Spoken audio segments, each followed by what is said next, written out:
어르신들, 사람이 태어날 때부터 짊어지는 흉한 팔자가 있다 하지요.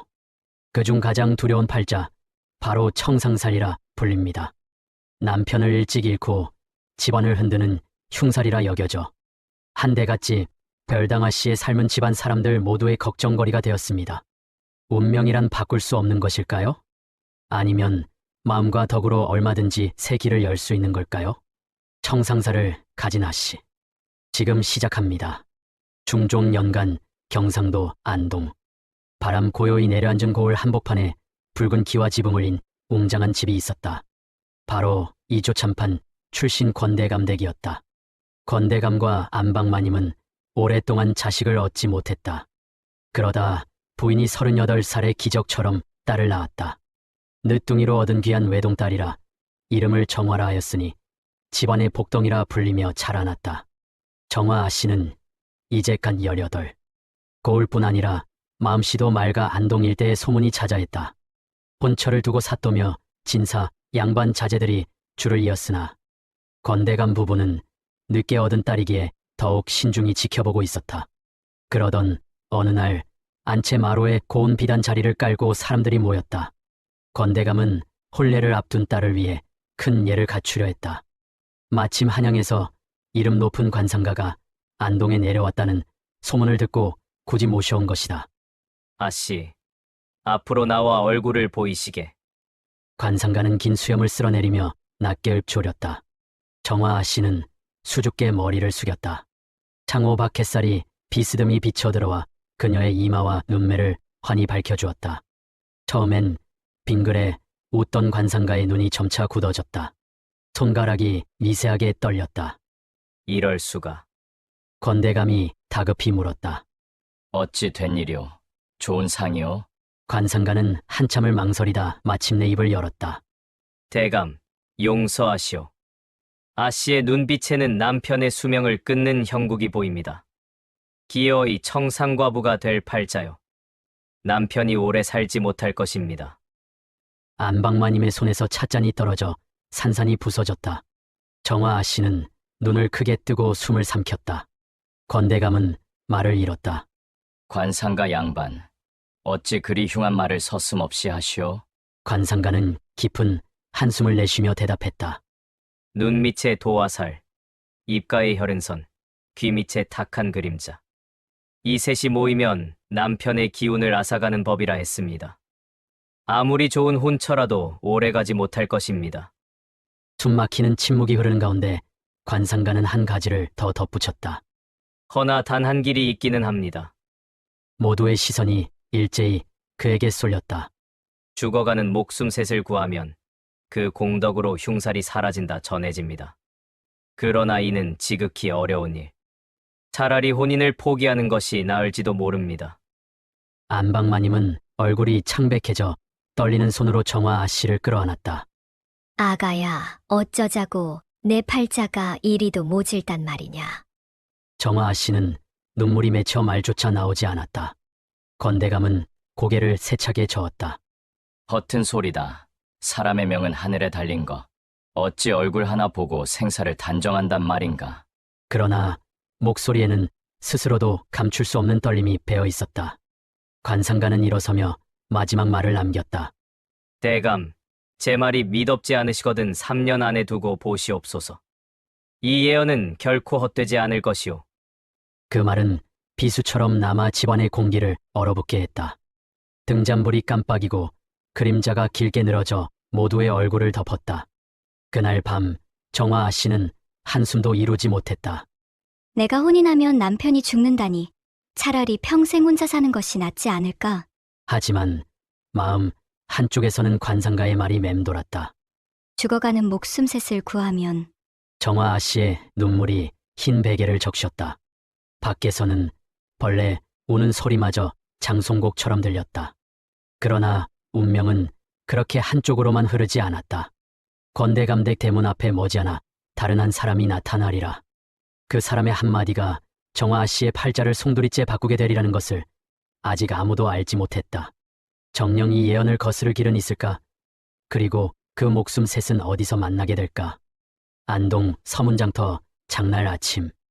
햇살이 부드럽게 내려앉고 장터에는 벌써 북적임이 가득했다. 두부 써는 칼소리, 콩나물 씻는 물소리, 갓 지은 떡 냄새와 주막술 냄새가 뒤섞여 공기를 채웠다. 정화 씨는 잠옷을 여미고 곁에는 16살 몸종 곱단이가 따랐다. 곱단이는 바구니를 들고 종종 걸음을 치며 속삭였다. 아씨, 또 밤새 못 주무셨지요? 정화 아씨가 빙긋 웃었다. 내 눈은 어찌 그리 밝으냐. 대게가 젖어 있더이다. 울음을 참으신 게지요. 정화 아씨는 잠시 머뭇하다가 고개를 끄덕였다. 그래 허나 오늘은 바람이라도 쐬어야겠다. 곱단이는 아씨의 잠옷끈을 여며주며 힘주어 말했다. 예언 같은 건 흘려들으셔야지요. 아씨 팔자가 어찌 그리 모지겠습니까? 정화 아씨는 대꾸하지 못했다. 그때였다. 장터 끝에서 고삐가 끊긴 말이 수레를 끌고 돌진해왔다. 피하라! 사람들이 비명을 지르며 사방으로 흩어졌다. 곱단이가 아씨의 손목을 덥석 잡았다. 아씨, 이리로. 그러나 말은 이미 눈앞까지 닥쳐왔다. 순간 정화 아씨 눈에 장터 어귀에 세워둔 대나무 장대가 들어왔다. 망설임도 없이 그것을 움켜쥐어 힘껏 들어 수레바퀴 구멍에 꽂아 넣었다. 바퀴가 꽉 걸리며 수레가 순간 멈칫했다. 그 틈을 타 감색 도포 차림의 청년이 달려들어 말고삐를 움켜쥐었다. 진정하라. 굵은 숨이 터져나왔지만 목소리는 단단하고 따뜻했다. 말이 서서히 진정되자 장터는 안도의 한숨으로 가득 찼다. 정화 아씨와 청년의 눈빛이 잠시 마주쳤다. 그 순간 곱단이가 놀라며 소리쳤다. 아씨, 다치지 않으셨지요? 사람들 속에서 수군거림이 터져나왔다. 아이고, 건대감댁 아씨 아니시오? 참으로 담대하구나. 귀한 교수가 저리 용감하다니 역시 남다르다니까. 청년은 그 말을 흘려들으며 마음속에 새겼다. 권대감댁 따님이셨구나. 정화 씨의 시선이 청년 허리춤에 매달린 매듭으로 갔다. 곱고 정교하게 엮인 매듭이었다. 매듭이 곱습니다. 청년은 은은히 웃었다. 배운 것은 많지 않으나 묶는 일만은 곧게 하려 합니다. 곧으면 오래 가겠지요. 그러하길 바랍니다. 청년은 잠시 머뭇거리다 스스로를 밝혔다. 소인은 한결이라 합니다. 이번에 안동에 내려온 것은 병중이신 어머님께 드릴 약초를 구하기 위함입니다. 다행히 구한 약초는 장군 인편에 부탁해 고향 집으로 이미 보냈으니 소인은 며칠 더 이곳에 머물 수 있사옵니다. 정화 씨는 고개를 끄덕이며 조심스레 웃었다. 참된 효심을 지니셨군요. 어머님께서 쾌차하시길 빕니다. 한결은 고개를 숙이며 대답했다. 아씨의 따뜻한 말씀 깊이 새기겠습니다. 그 말이 끝나자 그는 장터 끝 우물가에 앉아있던 약초 노파를 가리켰다. 저 할머니는 모르는 약초가 없으시니 혹시 필요하신 일이 있거든 들러보시옵소서. 그리고 낡은 종이 한 장을 내밀었다. 모서리가 그슬린 종이에 짧게 적혀 있었다. 그림자는 빛을 따라간다. 정화 씨가 눈길을 주자 한결이 덧붙여 설명했다. 스승님께서 남기신 말씀입니다. 어둠이 깊을수록 빛을 찾는 마음도 간절해진다 하셨습니다. 그 말에 정화 씨의 가슴이 울렁거렸다. 마치 자신의 처지를 꿰뚫어 본 듯했다. 고맙습니다. 천만에요. 그럼 소인은 이만. 한결이 돌아서자 곱단이가 작은 소리로 속삭였다. 아씨, 그냥 보내실 겁니까? 정화 씨는 얼굴이 붉어져 있다가 불쑥 물었다. 혹 또 뵐 수 있을까요? 한결은 잠시 놀란 듯하다가 부드럽게 웃었다. 며칠 더 머물 예정이니 우연이라도 다시 만나겠지요. 그날 밤 정화 씨는 방 안에서 종이를 펼쳐 글귀를 대내었다. 그림자는 빛을 따라간다. 그때 마루 끝에서 나무 두드리는 듯한 소리가 났다. 텅, 텅. 낮고 차분한 목소리가 창호 너머로 들려왔다. 정화 아씨, 한결 선비입니다. 잠시 뵙고 싶습니다. 곱단이가 놀라 창호 곁으로 다가섰다. 그 순간 창호 밑 틈새로 조심스레 접힌 쪽지 하나가 밀려 들어왔다. 정화 씨는 두근거리는 가슴을 진정시키며 그 쪽지를 집어들었다. 종이를 펼쳐보니 작은 글씨가 적혀 있었다. 운명이라 여기는 것의 절반은 우리가 만들어가는 것이다. 스승의 말씀. 아씨가 숨을 고르는 사이 창호 너머에서 한결의 목소리가 다시 들려왔다. 낮에는 차마 전하지 못한 말이 있어 이렇게 밤에 왔습니다. 사람들의 눈이 두려워서가 아니라 아씨께 반드시 전하고 싶었기 때문이옵니다. 스승의 말씀처럼 어둠이 깊을수록 빛을 찾는 마음이 간절해지듯 아씨의 용기를 잃지 마시길 바라옵니다. 정화 아씨는 열린 창호에 서서 조용히 물었다. 한결선비, 정말 운명을 바꿀 수 있습니까? 예, 스승께서는 그리 말씀하셨습니다. 소인 또한 그렇게 믿고 싶습니다. 그 목소리에는 확신이 담겨 있었다. 정화 아씨의 마음속에는 예언에 맞서고자 하는 작은 용기가 싹 트고 있었다.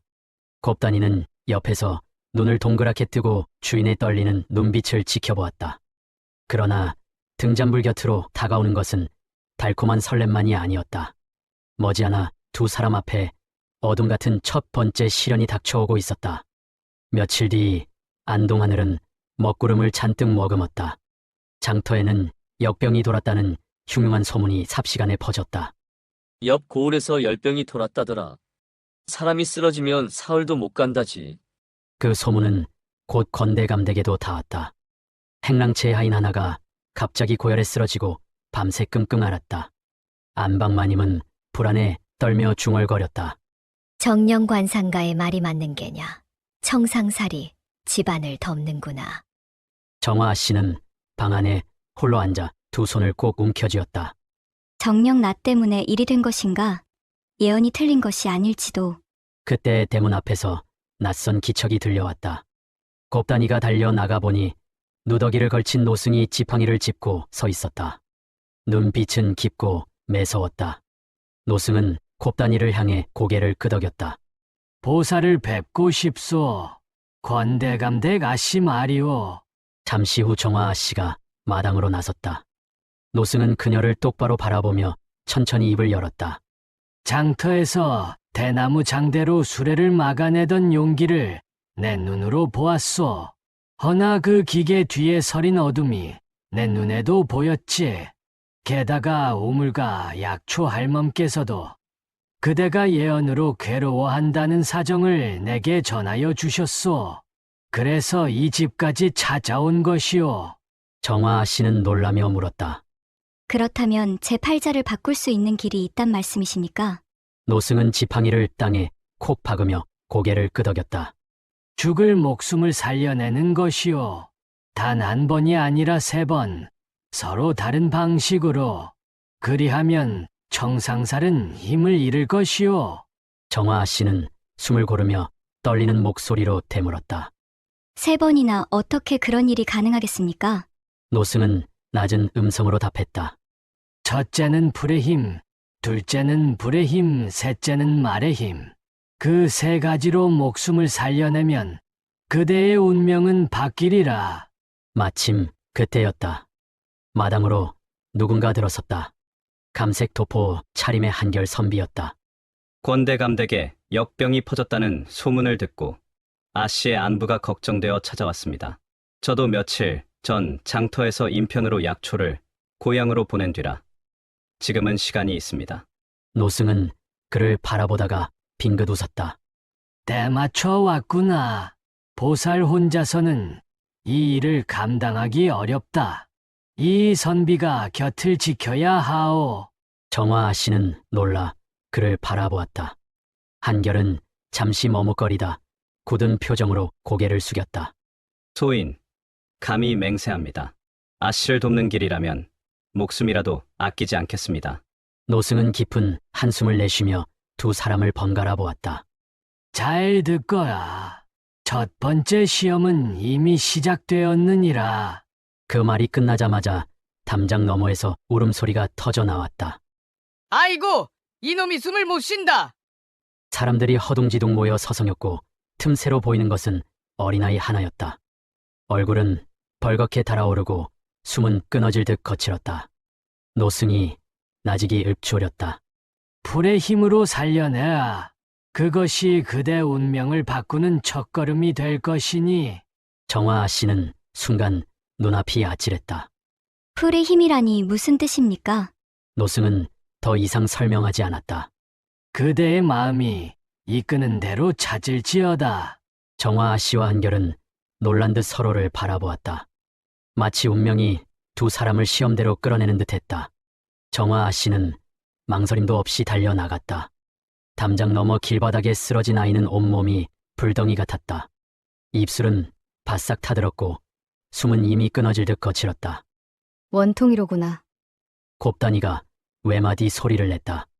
장터에서 종종 보던 가파치의 막내였다. 그때 한결이 눈을 번쩍이며 말했다. 아씨, 우물가 약초 할멈께서 계십니다. 약초라면 풀의 힘이 아니겠습니까? 정화 아씨는 곧장 고개를 끄덕였다. 어서 가봅시다. 아이의 아버지는 덜덜 떨리는 손으로 아들을 업고 두 사람을 따라 달려갔다. 우물가에는 약초를 분류하던 노파가 있었다. 한결이 숨을 몰아쉬며 무릎을 꿇었다. 할머니, 제발 이 아이를 살려주십시오. 열이 치솟아 숨이 끊기려 합니다. 노파는 아이의 얼굴을 유심히 들여다보더니 눈빛을 굳혔다. 열병이구나. 사흘 안에 꺼질 불씨다. 허나 아직 희미한 숨은 남아있다. 그러자 바구니에서 쑥잎과 박하 그리고 마른 뿌리 하나를 꺼냈다. 쑥은 열을 가라앉히고 박하는 막힌 숨길을 열어준다. 여기에 지모 뿌리를 다려 먹이면 살길이 트이리라. 정화 아씨는 두 손으로 약초를 받아들며 깊이 고개를 숙였다. 고맙습니다. 할머니. 건대감댁으로 돌아오자마자 정화 아씨는 직접 솥에 물을 올리고 약초를 넣었다. 곱단이가 불을 지피며 손발을 맞췄다. 연기가 솟구치고 은은한 풀향이 방안을 가득 메웠다. 정화 아씨는 끓어오르는 약탕 앞에서 간절히 두 손을 모았다. 부디 이 아이가 살아나길. 내 팔자가 흉하다면 그 죄를 내가 지고 이 아이에게는 닿지 않게 하소서. 약탕이 완성되자 아이의 입술에 조심스레 한 모금씩 흘려 넣었다. 하지만 아이는 고개를 젖히며 삼키지 않았다.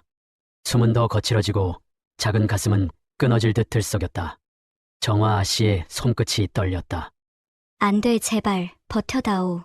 그 순간 한결이 아이의 손을 꼭 잡고 낮게 속삭였다. 원통아, 넌 아직 어리다. 어머니가 너를 기다리고 계시지 않느냐? 한 모금만 힘을 내거라.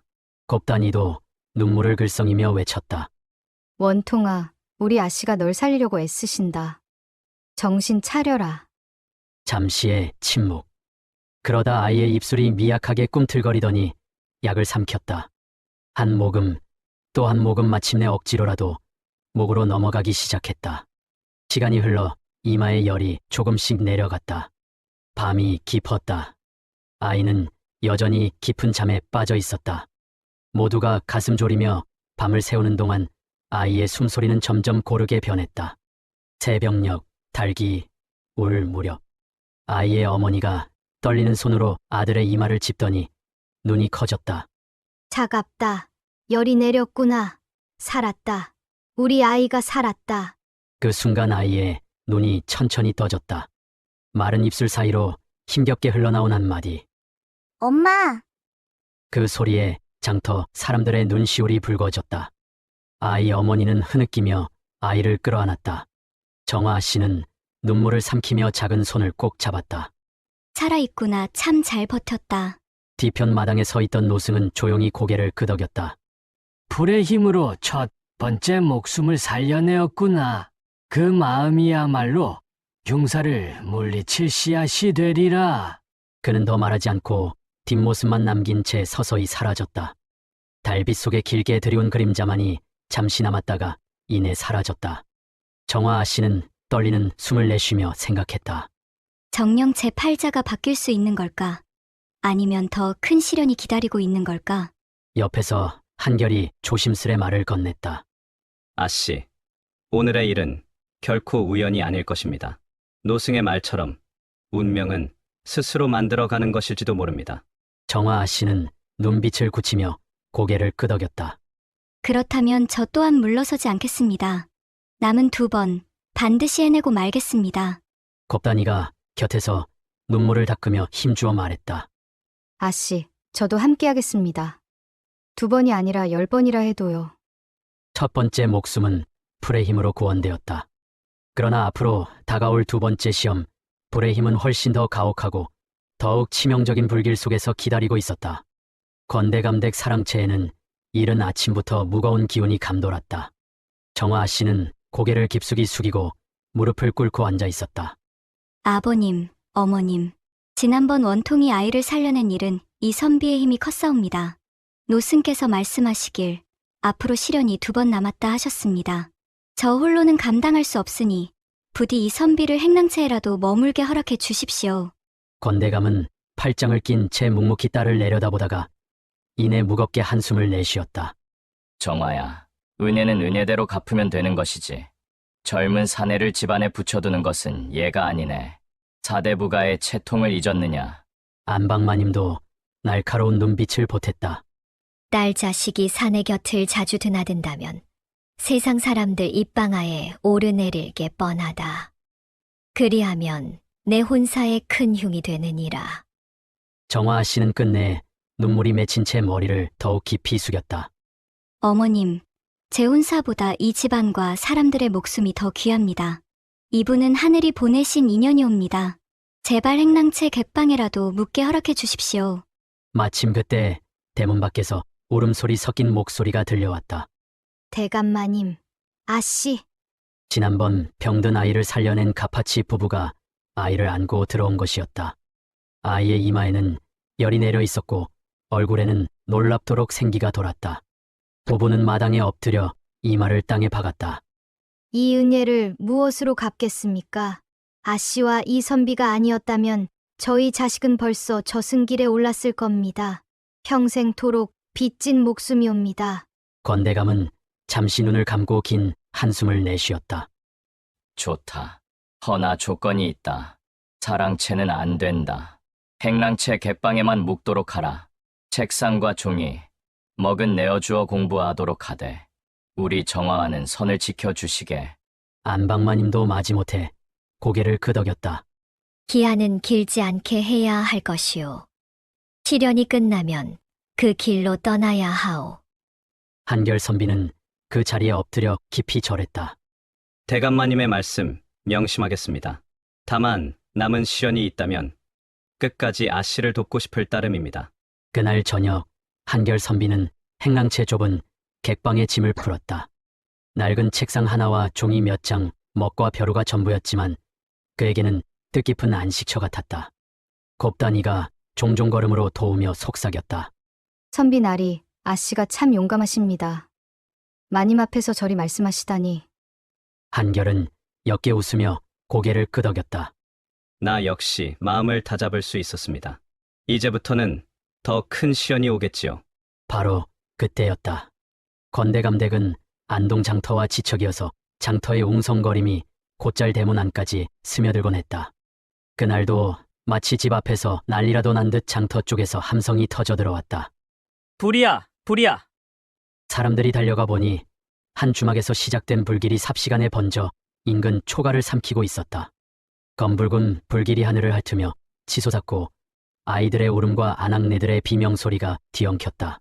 정화 아씨는 숨이 막히듯 가슴이 죄어왔다. 한결 선비, 저 불길 속에서 아직 나오지 못한 이들이 있습니다. 정화 아씨는 주저하지 않고 치맛자락을 움켜쥐며 불길 속으로 몸을 던지려 했다. 제가 들어가겠사옵니다. 그러나 그 순간 한결이 그녀의 팔을 거세게 붙잡았다. 안 됩니다. 아씨, 불길은 소인에게 맡기시옵소서. 정화 아씨는 눈물 맺힌 채 몸부림쳤다. 저 아이의 울음소리가 들리지 않습니까? 제가 아니면. 아니옵니다. 한결이 단호하게 고개를 저었다. 첫 번째 시험도 함께 이겨내지 않았습니까? 이번 또한 반드시 해내야 하오. 부디 아씨는 물을 길어 오시오. 정화 아씨는 떨리는 손으로 물동이를 움켜쥐며 끝내 그를 놓아주었다. 한결은 곧장 옷소매를 걷어붙이고 불길 속으로 몸을 던졌다. 뜨거운 연기가 얼굴을 스쳤고 불꽃이 옷자락을 태웠으나 그의 눈빛은 흔들리지 않았다. 안쪽에서 어린아이의 울부짖는 소리가 점점 가까워졌다. 잠시 뒤 한결은 아이를 품에 안은 채 불길을 뚫고 나왔다. 그의 이마에는 땀이 흘러내리고 기침이 거칠게 터져 나왔으며 머리칼과 옷자락은 걸려 있었다. 그러나 품에 안긴 아이는 기적처럼 무사했다. 정화아 씨는 달려들어 아이를 받아 안았지만 곧 한결의 손등과 팔이 붉게 그을린 것을 보고 숨이 멎는 듯했다. 손이 이리도 데이셨군요. 그녀는 곧장 치맛자락을 찢어 시원한 물에 적시고 그의 상처를 감쌌다. 그 순간 눈물이 뚝뚝 흘러내렸다. 이렇듯 몸을 던지시다니 제 팔자를 구하려다 선비께서 화를 입으신 것이 아니옵니까? 한결은 힘겹게 미소 지었다. 아씨, 아이가 살아났으니 그것으로 족합니다. 소인의 상처는 아무렇지 않사옵니다. 정화아 씨는 끝내 눈물을 닦으며 고개를 저었다. 아니옵니다. 이 은혜 제 일생이 다하도록 잊지 않겠습니다. 사람들이 합세에 물을 퍼부으며 불길은 점차 잦아들기 시작했다. 장터 사람들은 탄성을 내질렀다. 살았다! 아이가 살아났다! 건대감 부부 역시 현장에 나와 있었다. 건대감은 굳은 표정 속에서도 빛나는 눈으로 한결을 바라보았다. 선비, 자네가 아니었으면 오늘 또 한 목숨이 허망히 사라졌을 것이네. 허나 잊지 말게. 자네가 우리 집안의 사위가 된 것은 아니지 않나. 오늘의 공은 크지만 얘는 반드시 지킬 것이네. 한결은 머리를 깊숙이 숙이며 대답했다. 대감마님 말씀 명심하겠습니다. 허나 아씨와 함께라면 앞으로의 시련도 반드시 이겨낼 수 있사옵니다. 안방마님은 한숨을 길게 내쉰 뒤 부드럽게 말했다. 운명이란 것이 정령 있는 것인지 아니면 그대 말대로 만들어가는 것인지 지켜보겠네. 다만 오늘의 은혜는 잊지 않을 것이오. 그날 밤 정화아 씨와 한결 그리고 곁에서 눈을 반짝이던 곱다니는 마당에 나란히 섰다. 불길은 잦아들었고 사람들의 환호와 감사의 기도만이 남았다. 그때 노승이 다시 나타나 조용히 고개를 끄덕였다. 불의 힘으로 두 번째 목숨을 살려내었으니 예언의 그늘이 한 겹 더 벗겨졌도다. 이제 마지막 남은 것은 말의 힘이니라. 정화아 씨는 흔들리는 눈빛 속에서 결의를 굳혔다. 저는 물러서지 않겠습니다. 끝내 새 목숨을 모두 살려내고 제 팔자를 바꾸고 말겠습니다. 불길이 가라앉고 며칠이 지났다. 고을 사람들은 두 번의 기적을 입에 올리며 정화아 씨와 한결 선비를 칭송했다. 역병이 수그러들고 불로 잃을 뻔한 목숨마저 구해졌으니 모두가 안도한 표정이었다. 그러나 정화아 씨의 마음은 여전히 무거웠다. 아직 한 번이 남았다. 마지막 시험, 말의 힘. 그 의미가 무엇인지 알 수 없어 불안이 가시질 않았다. 그날 저녁 건대감댁 뒷마당에 달빛이 흘렀다. 그늘 속에서 낯익은 노승이 조용히 모습을 드러냈다. 그의 눈빛은 날카롭되 어딘가 깊은 슬픔이 어려 있었다. 보살, 그리고 선비, 이제 모든 것을 밝혀야 할 때가 되었구나. 정화아 씨와 한결이 놀라 그를 바라보았다. 무슨 말씀이십니까, 스님? 노승은 잠시 두 눈을 감더니 낮고 굵은 목소리로 이어갔다. 내가 어찌 아씨의 운명을 미리 알았는지 궁금하지 않았소. 사실 나는 오래전 이 고을에서 살았던 자요.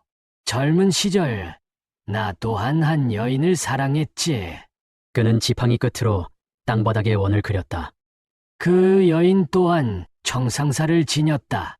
하여 온 마을의 손가락질을 받았다.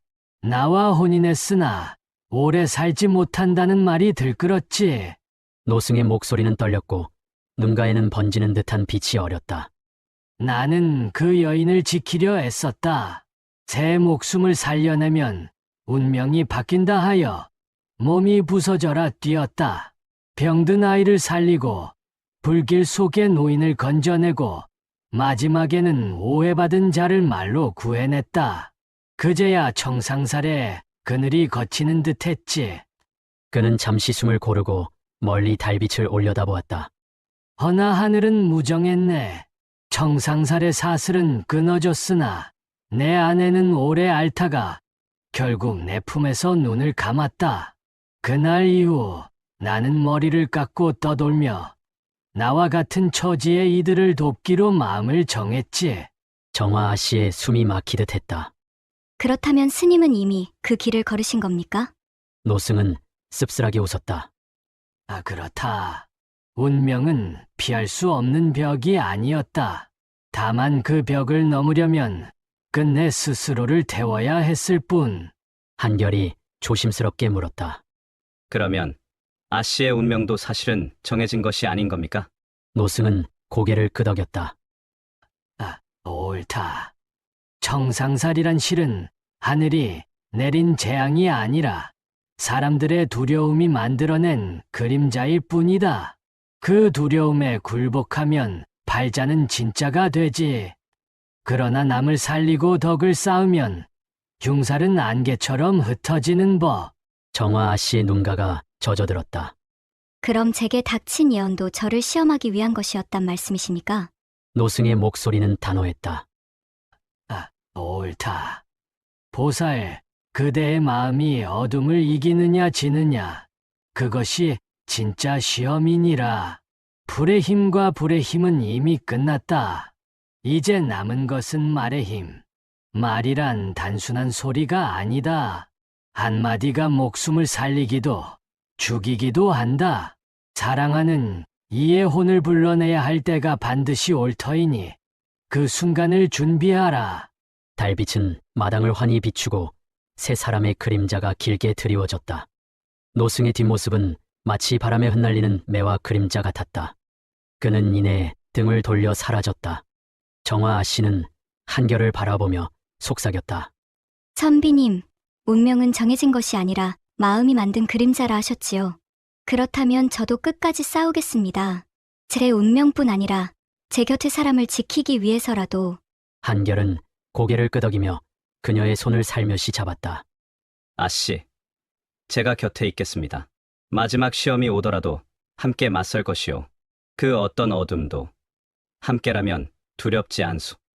그 뒤 장마비가 연일 퍼붓던 여름, 안동 고을 강가는 흙탕물이 산을 삼킬 듯 요동치고 있었다. 하늘은 검은 구름에 덮여 있었고 번개가 산허리를 가르며 내려쳤다. 그때 장터 쪽에서 다급한 외침이 터져 나왔다. 사람 살려! 아이가 강물에 휩쓸려 갔다! 사람들이 우르르 강가로 몰려가자 한 소년이 소용돌이에 휘말려 허우적대고 있었다. 물은 마치 괴물의 팔처럼 아이를 붙잡아 삼키려 했다. 정화 아씨가 달려왔을 때 이미 한결 선비가 신발도 벗을 겨를 없이 물에 몸을 던지고 있었다. 선비님, 그는 거친 물살을 가르며 아이에게 다가갔다.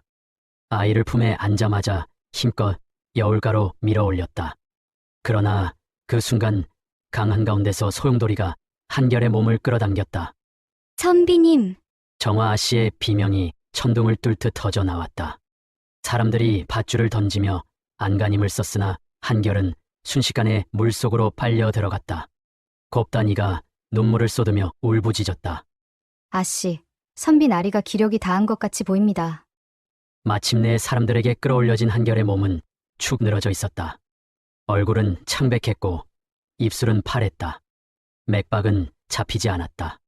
순간 정화 아씨가 강가로 몸을 던지려 하자 사람들이 황급히 붙잡았다. 아씨, 무슨 짓이십니까?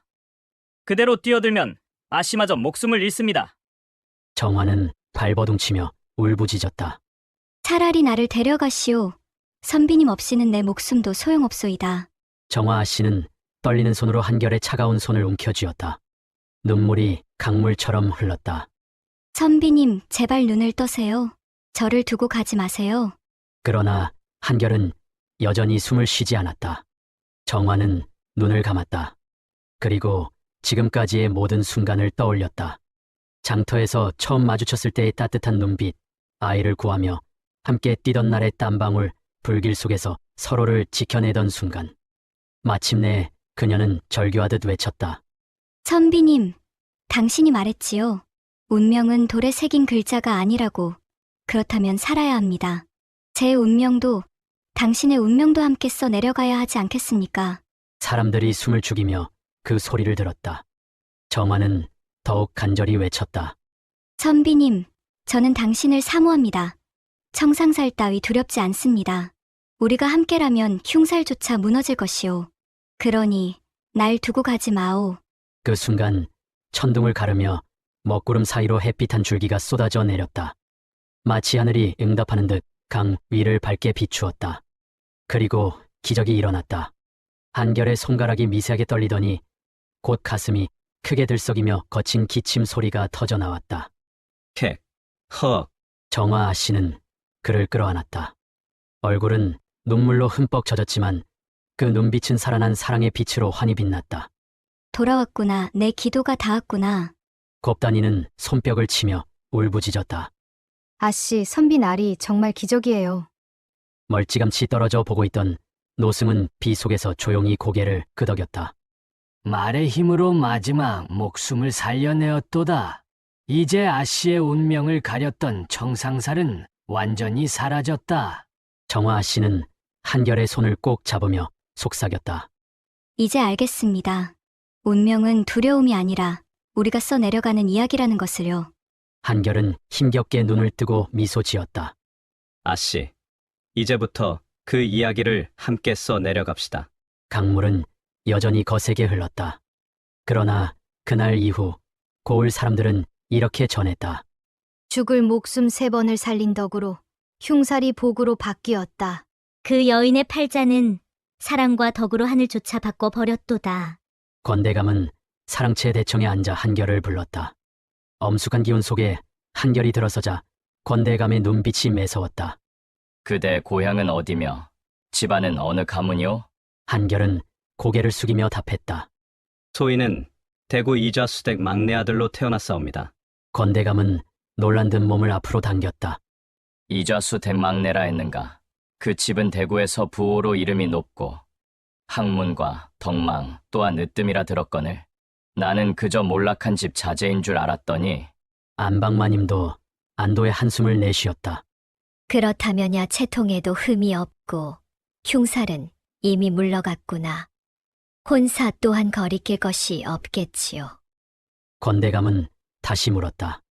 이선비, 우리 정화를 아내로 맞을 뜻이 정녕 있소? 한결은 단호히 머리를 숙였다. 예, 목숨을 걸고 지켜낼 것이옵니다. 하늘이 허락한다면 평생토록 부인을 섬기며 살아가고 싶사옵니다. 권대감은 잠시 침묵하다가 고개를 끄덕였다. 막내라니 처가에 머무는데 불편은 없을 터 우리 별당에서 함께 살도록 하게. 며칠 뒤 중매꾼이 양가를 오가며 형식 절차를 밟았다. 고을 사람들 또한 이좌수 댁과 권대감 댁의 혼례라며 모두 수긍했다. 안동에서 손꼽히는 혼례가 성대히 열렸다. 붉은 비단이 드리워지고 풍악이 울리며 마당은 사람들로 가득 찼다. 권대감은 대청에 서서 크게 선언했다. 이 사위는 우리 집안을 구했으며 고을을 지켜낸 의로운 인물이네. 오늘부터 정화와 부부의 연을 맺고 대구와 안동 두 집안이 더욱 굳건히 이어지리라. 안방마님도 눈시울을 적시며 덧붙였다. 흉살로 걱정하던 딸이 이렇게 복된 날을 맞다니 참으로 하늘이 도우셨구나. 정화는 곱게 단장에 족두리를 쓰고 한결은 푸른 도포와 검은 갓을 쓴 채 맞절했다. 두 사람의 눈빛 속에는 흔들림 없는 믿음이 담겨 있었다. 장례는 환호와 박수로 뒤덮였다. 혼례 후 한결은 별당에서 밤낮 없이 글 공부에 매진했다. 등잔불은 새벽이 되어도 꺼지지 않았다. 정화는 부채질을 해주며 조심스레 말했다. 부인이라 불리우니 아직 낯설군요. 허나 몸은 상하지 않게 하셔야지요. 한결은 부드럽게 웃었다. 부인, 이번 대관은 제 생애 가장 큰 관문이 될 것이오. 지난 3번의 시련을 함께 넘긴 은혜에 보답하려면 반드시 과거에 올라 이름을 떨쳐야 하오. 이듬해 봄 한결은 드디어 한양으로 길을 떠났다. 대문 앞에서 권대감은 사위의 손을 굳게 잡으며 말했다. 사위, 이번에는 반드시 급제해야 하지 않겠나. 정화가 흉사를 이겨낸 것도 다 자네 덕이니 하늘도 도와줄 것이네. 안방마님도 눈시울을 붉히며 덧붙였다. 사위, 그저 과거에 올라 사람들 모두가 자네의 덕과 재주를 알게 되기를 바랄 뿐이네. 그해 여름 한양에서 급보가 날아왔다. 이한결 대과의 차석으로 급제하다. 온 안동이 떠들썩했고 권대감 댁은 다시 한번 경사로 가득 찼다. 곧 조정의 명이 내려 한결은 안동과 지척인 풍산영감으로 제수되었다. 건대감은 대청에서 붉은 각근을 매만지며 감격스레 말했다. 사위를 들인 것이 이토록 큰 복이 될 줄이야. 정화가 흉사를 덕으로 꺾더니 이제는 현감 부인으로까지 올라가는구나. 안방마님도 눈물을 훔치며 고개를 끄덕였다. 하늘은 스스로 돕는 자를 돕는다더니 그 말이 틀림없구나. 풍산영감이 된 한결은 다리를 놓고 무너진 강둑을 고치며 백성을 돌보았다. 정화는 약초 지식을 더해 병든 이들을 보살폈고 남편을 조용히 내조했다. 곱단이는 여전히 곁을 지키며 환하게 웃었다. 부인, 이제 흉살 운명은 어디에도 없지요. 앞으로는 천복만 가득할 겁니다. 정화는 미소 지으며 답했다. 그렇소. 운명은 두려움이 아니라 우리가 어떻게 살아가느냐에 달린 것이더이다. 세월이 흘러 아이가 태어났고 권대감댁에는 웃음이 끊이지 않았다. 사람들은 찾아와 입을 모았다. 죽을 목숨 하나 살리면 집안이 평안하고 셋을 살리면 팔자까지 바뀐다더니 그 말이 틀림없구나. 어느 봄날 정화는 매화꽃을 바라보다 혼잣말을 했다. 스님 말씀이 옳았어. 운명은 정해진 것이 아니라 마음으로 바꾸는 것이었구나. 바람이 불자 매화꽃이 피흩날려 하늘로 흘러갔다. 마치 노승의 마지막 축복처럼 은은히 퍼져나갔다. 사람의 팔자는 정해진 글자가 아니라 덕과 사랑으로 다시 쓰는 이야기다. 남을 살리는 손길은 곧 자신과 가문의 운명을 밝히는 등불이 된다. 이상으로 마칩니다. 구독과 좋아요로 응원해주시고 여러분의 감상을 댓글로 들려주세요. 모든 분들께 큰 복이 찾아갈 것입니다.